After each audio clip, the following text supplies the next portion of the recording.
Welcome, everyone. Bienvenidos a todos. My name is Juan Flores. I'm a community organizer for the Center on Race, Poverty, and the Environment, and I will be your moderator today. A few housekeeping items before we begin the webinar. We are providing closed captions and Spanish translation. If you would like to access the closed captions feature, you will find it by clicking the CC/closed caption icon on your Zoom panel. Captions will show at the bottom of the screen. If you would like to access the Spanish translation, you can find it by clicking the interpretation icon on your Zoom panel. For help with either of these functions, please reach out in the chat to our Zoom Tech Earl and he will assist you. Today, our tech is actually Reedy, so please reach out to Reedy. Well, thank you everyone for joining us today. We're super excited that you're able to join us. Earlier this year, the Center on Race, Poverty, and the Environment, Bakersfield College, Kern Community College District, and the UC Merced Community and Labor Center received a grant to complete what is called the Kern Strategic Workforce Plan. This comes with the responsibility for us to lead a process to create a plan to help bring high-quality jobs to Kern County, along with bringing more equitable economic opportunities in the face of changing employment trends in Kern County due to California climate policies. One more time, we're excited that you're here. We're excited that so many voices are going to be part of this, specifically those that are going to be most impacted by the different changes that are going to happen in our state. I see a lot of community members as well. It just helps a lot to have community members and the stakeholders and the different key players in our communities to be part of today's webinar. Throughout the webinar, we are going to be using some Jamboards as we are gonna be asking you for comments, suggestions. As the slides approach, they're gonna be sharing with you the link that we're gonna use for the Jamboards. So please make sure to click on that, give us your thoughts. If it's hard for you to open the link, you can go ahead and put your comments and thoughts into the chat and we will be able to capture that as well. So I would also like to introduce our partners, today's presenters from Bakersfield College. It's going to be Norma Rojas Mora. From UC Merced Community and Labor Center, it would be Ed Flores. And from CRP, it would be Ingrid Bostrom. Let me just repeat one more time what I said about the translation. I'll say it now in Spanish. Si usted necesita servicios de traducción e interpretación, por favor, presione el icono de globo en la parte inferior de su pantalla a mano derecha. Well, I would not take any more time away from the presenters, so I'm going to pass it on now to Ingrid, I believe is today's first presenter.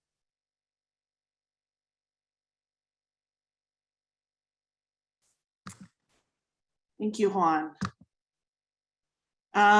Yeah, so I'm going to just start us off with a big picture about why we're here today. And it is our hope that after this workshop, folks will have a better understanding of what a high road future might look like.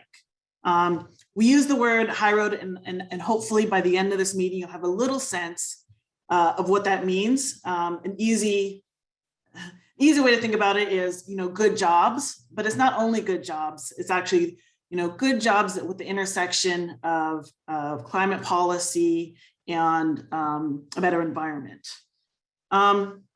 So why is it important that we plan for a high road future? We're going to be covering that, especially for Kern, and what the process is going to look like for planning a high road future for Kern. As this slide mentions, the key to this project is building partnerships with Kern stakeholders, including those that are typically left out of economic development conversations, such as workers and residents. We want to build a collaborative space to plan for and implement a vision of Kern County, which prioritizes high quality jobs, which are accessible to all, while also advancing the state's climate policies and improving our local environment. So in a nutshell, this project is about 1, building partnerships, 2, planning for and creating good, high quality jobs, 3, advancing climate policies, and 4, improving our local environment. Next slide, please.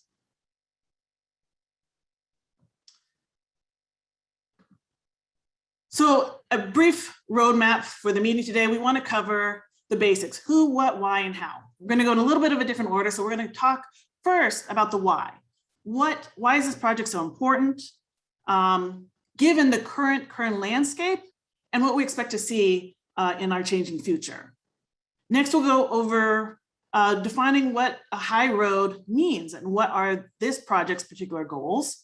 Then we'll cover the building partnerships and space for collaboration. And finally, we'll end discussing a little bit about a process and the next steps for this project. Next slide, please. So we're going to start by giving a picture of where we are now in Kern County to start framing up why this project is so important for Kern in particular, and why the state is investing in this region for this project. So the next few slides, we'll talk a little bit about the current landscape of Kern. And none of this should be a surprise to folks, but it's good to recognize where we are now so that we can help plan where we want to go and what we need to do to get there.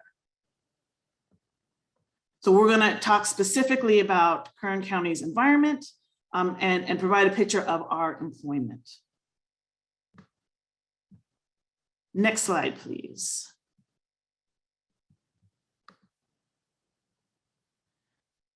So Kern County consistently ranks among the most polluted regions in the United States, both due to industrial development and also its natural landscape. Residents here experience heat, wildfire, drought, extremely poor air quality, widespread groundwater contamination, and a high number of contaminated sites, as well as other environmental challenges. Kern County tops all the wrong lists. It has the worst annual particle pollution in the whole country. And these are extremely small dust particles that can lodge in the respiratory system, and it's very dangerous for people's health. This is probably one of the reasons that Kern County is also ranked #1 for the highest rate of chronic lower respiratory deaths in the state.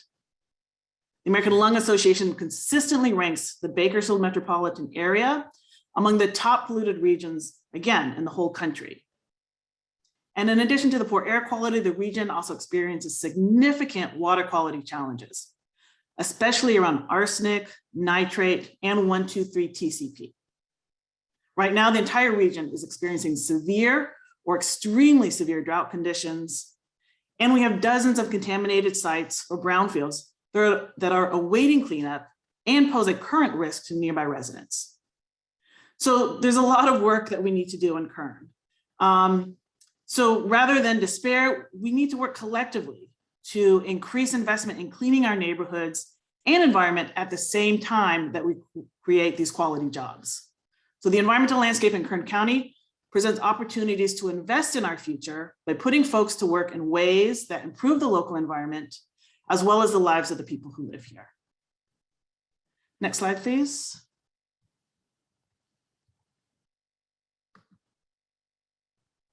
So the other backdrop here is that the state has enacted and is in the process of enacting multiple climate policies that will really impact Kern. So I want to give a brief overview of what we can expect in the coming years as our state's climate policy advance and what that might mean for Kern. So as many folks know, we have a 40% reduction of 1990 greenhouse gas levels that's required to be completed by 2030. And we need to get much more aggressive if we're going to meet those targets with our climate reduction, with our greenhouse gas reductions. Recently, the administration also announced that all new cars and passenger trucks sold in California must be zero emission vehicles by 2035. Also recently, the governor announced plans to phase out fossil fuel production in California by 2045. And finally, Kern County's fossil fuel production is naturally declining due to the quality and age of its oil fields. So in addition to these kind of backdrop climate policies and kind of the trajectory of our own fossil fuels, we're also seeing the need for more aggressive policies as the climate crisis worsens. So these are just what are in place today, and we will likely be seeing additional climate policies that will impact all parts of the state, but especially Kern County. Kern County will be especially impacted because the county produces the largest share of fossil fuels in California by far. And I also just wanted to note that our the largest sector, the agricultural sector, will also be greatly impacted by the changing climate. And that's why we need to plan now for how to direct and invest in our economy, our workforce, and our environment. And with that, I'm going to pass it over to Ed to discuss a little bit more about the jobs landscape in Kern. Thank you, Ingrid. Kern County faces some of the greatest economic disadvantages in the nation. More than 1 in 3 worker households earn so little that they live below a living wage, experiencing chronic and severe housing and food insecurity. This rate is 4th highest in California, but 2nd highest in the nation for any county with more than 800,000 residents. Next slide, please. So here's a question. Which industries employ the largest workforces in Kern County? Take a moment to think and enter your response in the Jamboard.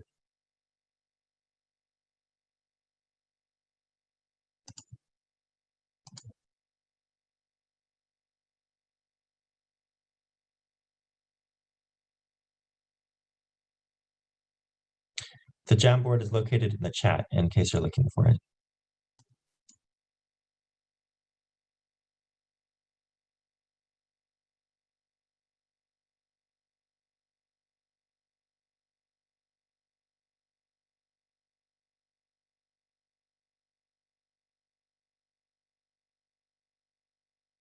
Great.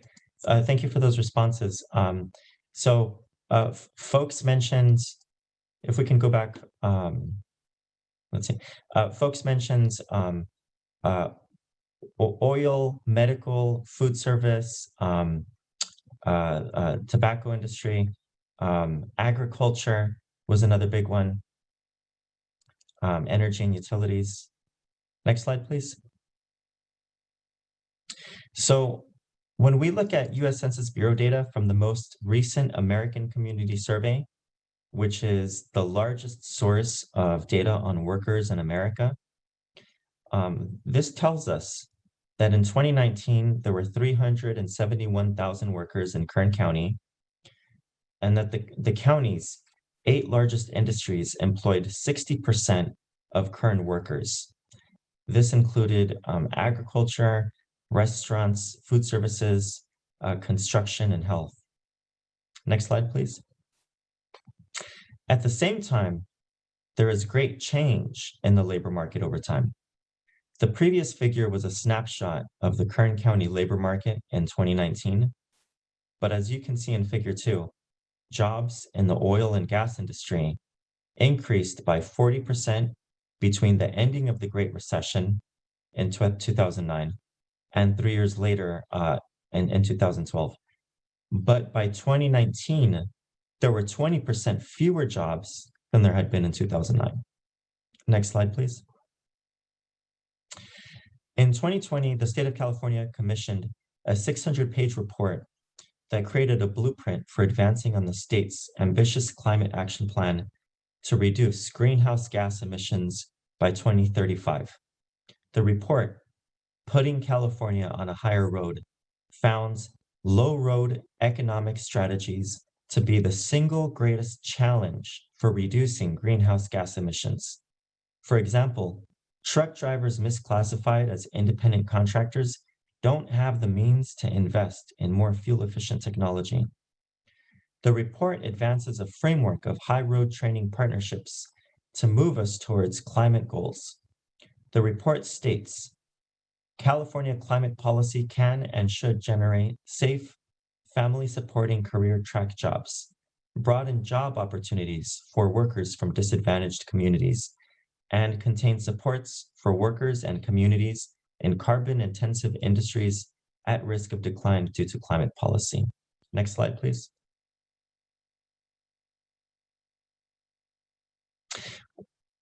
So what are some examples of high road training partnerships? Some examples from across Oh, let's go ahead and open it up to the Jamboard. With the question, if you could take a moment to respond, which industries would you like to see grow in Kern County?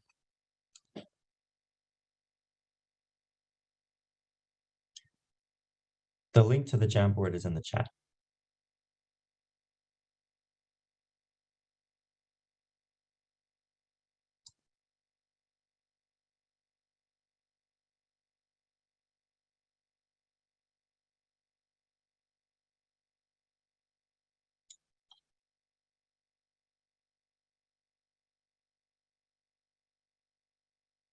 Okay, so folks are populating the Jamboard right now and listing items such as they'd like to see industries such as building infrastructure, sustainable clean energy, remediation of brownfield and oil wells grow in Kern County. Others include the care economy, manufacturing, warehouse and logistics, healthcare, education, public services. So there's a diversity of answers as to what folks would like to see grow in Kern County. Next slide, please. Some examples from across the state of high road training partnerships include electrified public transportation, solar infrastructure projects, building efficiency and retrofitting, water infrastructure, and several other jobs in manufacturing, janitorial, and skilled nursing for climate disasters and other emergencies. We can, those are some examples of high road training, partnership areas. And right now, I'm going to go ahead and just turn it over to Norma to talk a little bit about the guiding principles of HRTP. Thank you, Ed, and welcome everyone. So one of the primary guiding principles of HRTP is inclusivity. We thank you all for joining us today and as part of this outreach opportunity. The other guiding principles of our HRTP is that this process is to be worker-centered with shared goals. So as we come together and engage with community, we want to make sure that we are outreaching in every aspect to the different communities that typically have not been provided a platform to share their insights and their thoughts on what the future workforce of Kern County should look like. Next slide, please.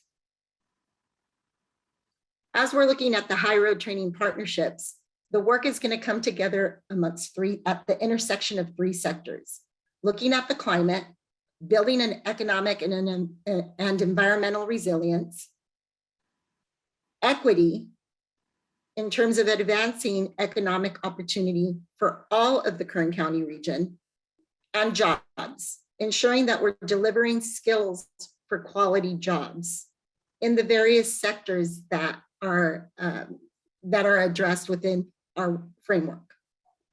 Next slide, please. So what does a high road Kern look like? A high road Kern includes the ability to access high quality jobs and to have high quality jobs available. It also includes ensuring that we have workers who are prepared to fill the growing industry demand for skilled workers. We need to ensure that workers are prepared with the skills needed to adapt and master new zero and low emission technologies. We also need to create more career opportunities for workers from disadvantaged communities and backgrounds. And finally, we need to ensure that workers whose jobs may be put at risk are supported through this economic transition. So the question, and we will have another Jamboard link in the chat, is what does a high road Kern look like to you?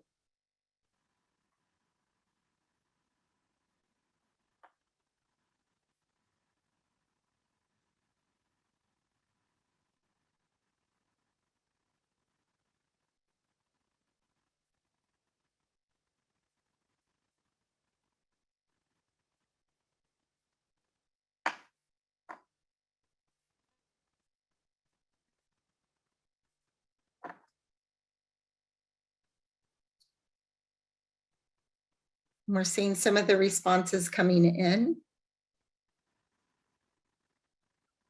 Some of those responses are High Road would support oil and gas workers who may be displaced, better incomes, training programs for a higher road job, good paying jobs with labor contracts, equitable access to employment and services, one that makes sure workers have safety net protections when displaced, supporting high-speed rail jobs, training programs for teens, jobs that also help improve the local environment. And let's see, safer and cleaner industries.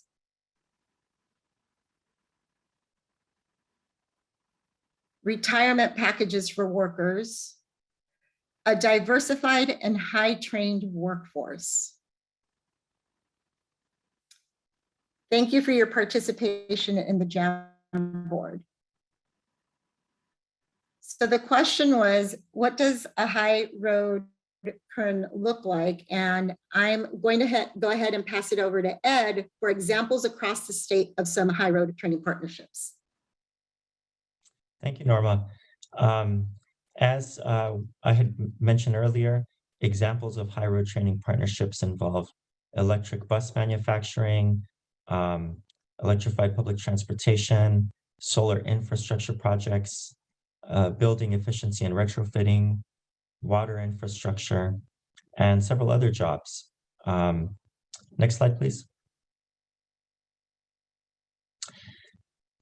One example of a high road training partnership is the Building Skills Partnerships Green Jobs, Good Jobs program. The BSP built systems and partnerships with industry and worker leaders that included building owners, employers, janitorial industry leaders, and SEIU USWW, a labor union that represents janitorial workers. This program strengthened employers' abilities to comply with sustainable practices and is being marketed to owners of commercial buildings interested in adopting green training certification programs and other building sustainability standards. Good Jobs, Green Jobs offers vocational training in English language and green skills, often blended with financial and digital literacy, citizenship, higher education, and other workforce development and immigrant integration needs. It provides low-income janitors with access to professional development opportunities to advance their careers. It defines and improves skills, standards, training, professionalization, and career ladder opportunities for a largely immigrant, non-English speaking population. And I'm gonna hand it back to Norma now.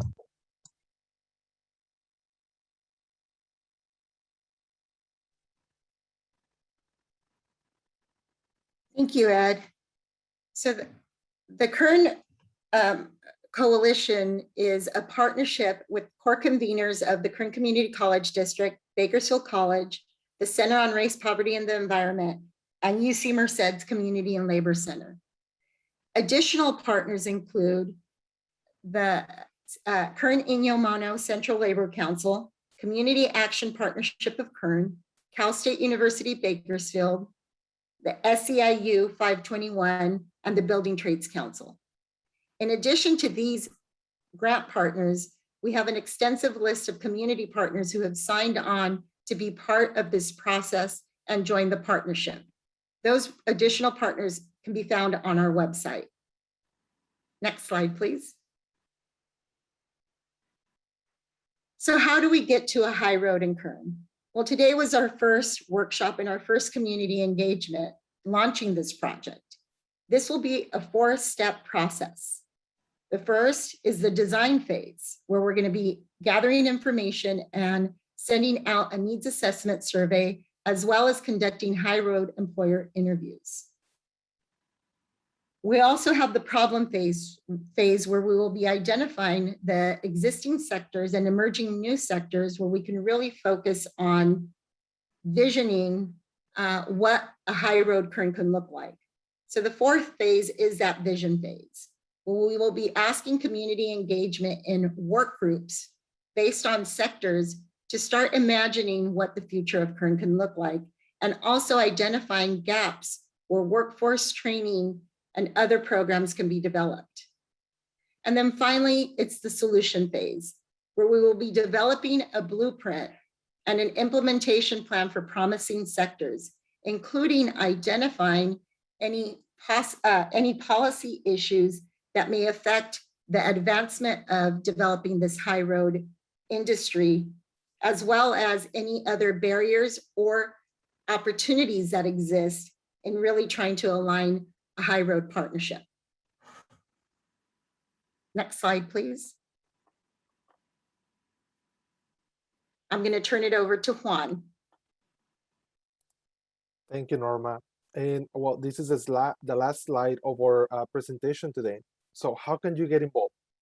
Well, in a bit, we're gonna put a link to the needs survey assessment. So if you can help us by filling one of these surveys, we would gladly appreciate it, because it would give us a clearer picture of what is needed in the workforce of Kern County. You can also volunteer for an interview. That would greatly help us as well. So please volunteer to be an interview. You can join us for future workshops to provide your input and ideas. You can join a sector-based work group to provide your input and ideas as well. And you can tell your friends. This is barely the first webinar that we're hosting for the HRTP project. So the more people, the more stakeholders, the more community members that can come and join us and participate, and the more voices we can hear from you, I'm sorry, it would help us paint a clear picture of what's needed in Kern County. We're moving towards the future, hopefully a brighter future for the communities of Kern, and it is important that we all give our ideas and thoughts. If you have any more questions, you can send us an email at the email address that appears right there on the bottom of your screen. With that, we're finishing today's webinar, and we're opening the Q&A portion of the webinar. So if you have a question, please go ahead and type it on the Q&A tab on the bottom of your screen, or you can type it on the chat. And this is the moment that we will provide to answer any questions that you may have. So if I can ask the panelists to come back on camera to be there to answer any questions. Thank you.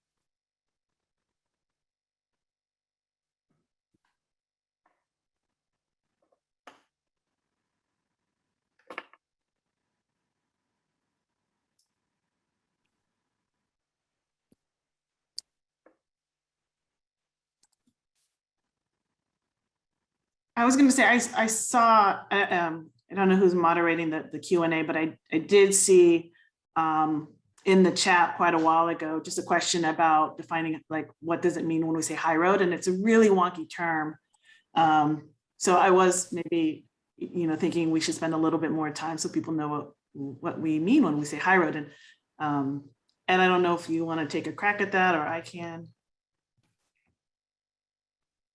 So did you say Ed or Norma? Anybody. I said Ed, but anyone. So thank you. So that's a great question. When we say high road, it's from the High Road Training Partnership framework that the state of California developed. And so what's at the intersection of what's high road is what's at the intersection of good jobs, job creation, and improving the climate. And those jobs that are at the center of improving jobs and the climate are what we would consider being in this framework.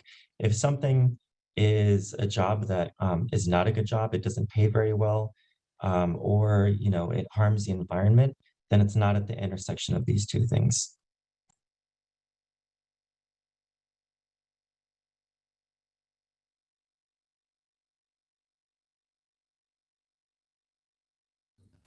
Hi, I'm Earl Parsons with Bakersfield College. I just had a question that came in. How does this project fit into our work with the Better Bakersfield Boundless Kern effort? I can take that. So we believe it fits into the current efforts that are taking place. So the B3K developed a plan, and we have been using that plan as part of some of the discussion and ongoing discussion that's taken place. That plan is an economic development plan about different industry sectors that are high growth industry sectors being brought into Kern. So from our perspective, we would hope that it is part of the inclusivity that we talked about, and being able to look at those and other sectors as potential sectors for building a more diverse workforce in Kern County.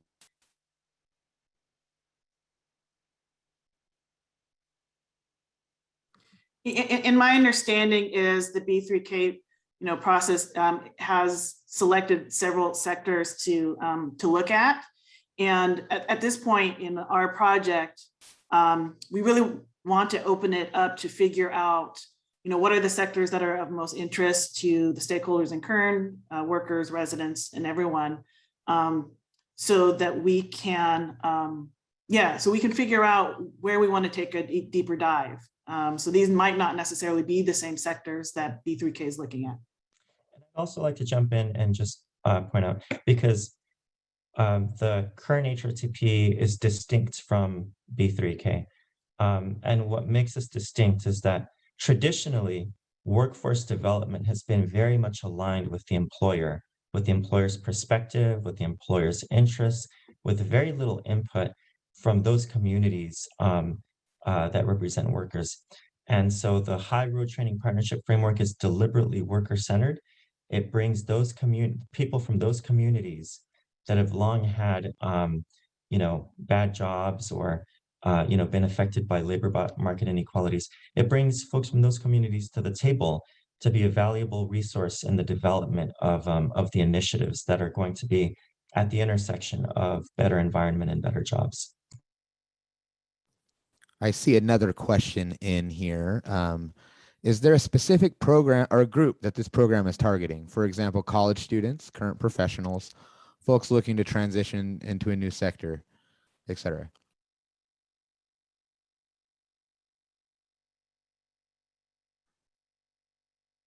So really, the HRTP is targeting all groups. When we're looking at stakeholders, it is important for us to really have feedback and input from all sectors. So when you're looking at this coalition, it's a broad coalition that ensured that we would be able to have all stakeholder voices at the table.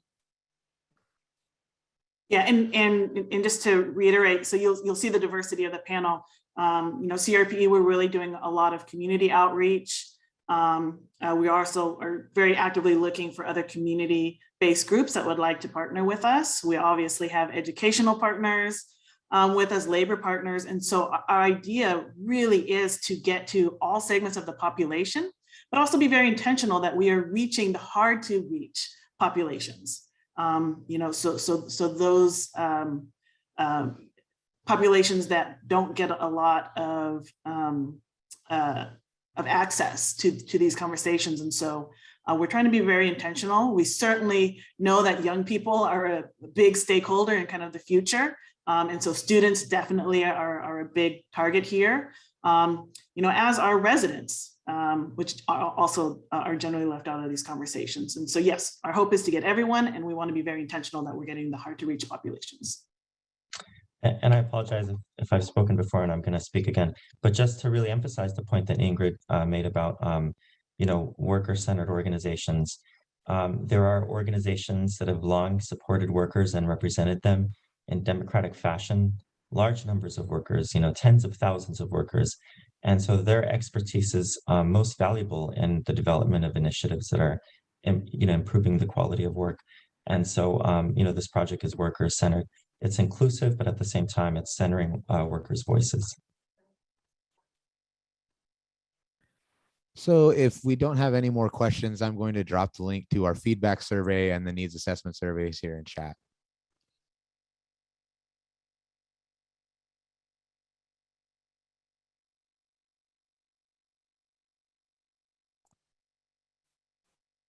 Please do fill that feedback survey as it's going to help us improve these workshops in we really appreciate your feedback.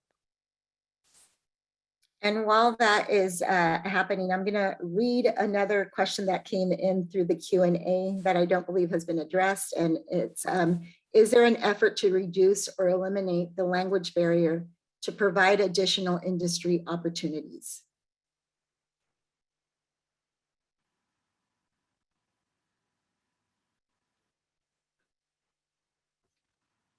So I would say yes. I mean, that is part of, as you can see, even this workshop itself, we're really trying to make an intentional effort to ensure that everyone in the community is able to participate. And in terms of workforce development, that is another consideration, especially when you look at the large sector of workers that maybe in low wage or low road employment, really wanting to ensure that they have the capacity and the infrastructure is in place so that they're able to really get on a pathway so that they're able to also access opportunities that high road jobs may bring. And I don't know, Anna, I'm sorry, Ingrid or Ed, if you have anything else to add. Is this in response to the question in the box about language barrier? In the Q&A, yes. Yeah. So one way, thank you, Jeremy, for the question. Is there an effort to reduce or eliminate the language barrier to provide additional industry opportunities? So one way to think about how to create high road opportunities is to create jobs that don't already exist, that, that would be good opportunities for people, right? Another way to think about the high road approach is how to lift those jobs that already do exist, where you have people that are non-English speakers. How to improve the job quality of those jobs and how to improve them so that they reduce greenhouse gas emissions in the environment. And that too is higher road. Yeah, I was just going to make the distinction between our process. So in our process, we very much want to be very intentional about addressing language barriers in Kern, and really focus on accessibility. And I'm not sure that that's the same question as focusing on reducing barriers for employment sectors. But I did want to just at least note that for our process, that is key to how we want to do our outreach and our work in this space. And I think also what this opportunity provides is that is part of the process, right? Identifying what some of those barriers or needs are for Kern County. And so I think as we're looking to that future, having that feedback and input is important so that those structures can be developed to provide opportunities for people across the board.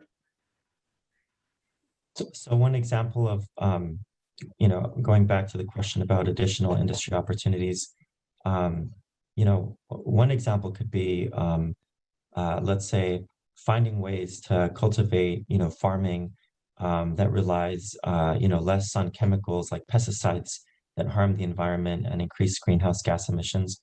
So that's one way of thinking about this type of work, but it really depends on what people voice support for. We want to work on those projects that have support from a broad array of stakeholders. And so the needs assessment survey links that you'll see in the chat are useful because as we gather input, this will be a valuable way for us to understand where those areas of interest are and where the intersections are. So another question I had that came in, can you please share more on the timeline for enacting these plans?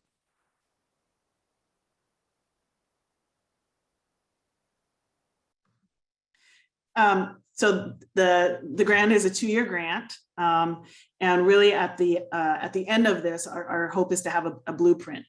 And of course, having a blueprint and putting it on a shelf is not our intent at all. So it is very much our intent that the blueprint leads to further opportunity to implement both policies and projects in Kern, for the longer term. And so the initial process will be 2 years.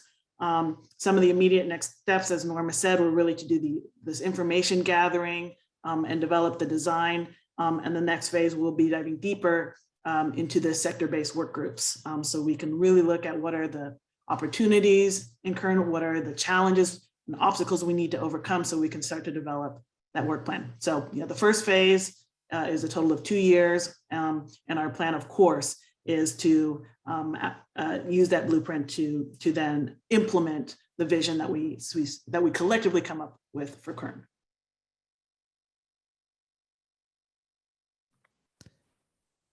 If we don't have any further questions, I think we can turn it over to Juan to take us home today. Thank you, Earl. And with that, we would like to thank all of you for your precious time. Some of you are probably having lunch at the same time that you're listening to us, so we really, really appreciate that effort to be here today.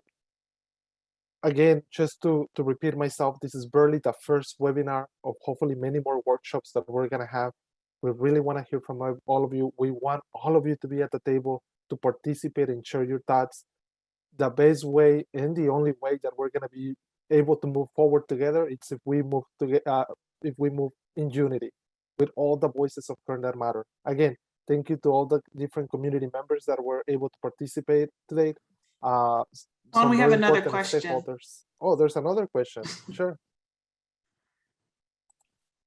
So the question is what 2 years beginning when? So beginning this year. So we are actively in the 2-year process. So this is due to be done 2023, Norma, is that right? 2023, that is correct.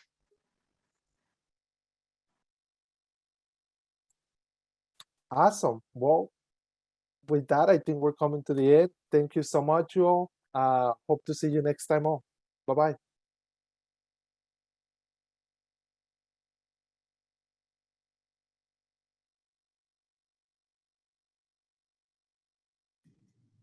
Also, if you'd like to stay on while you finish out the needs assessment survey as well as the feedback form, you're more than welcome to. So if you have any questions while filling it out, because I know we blocked out this time for a little bit longer, you're more than welcome to fill it out and ask us anything in real time.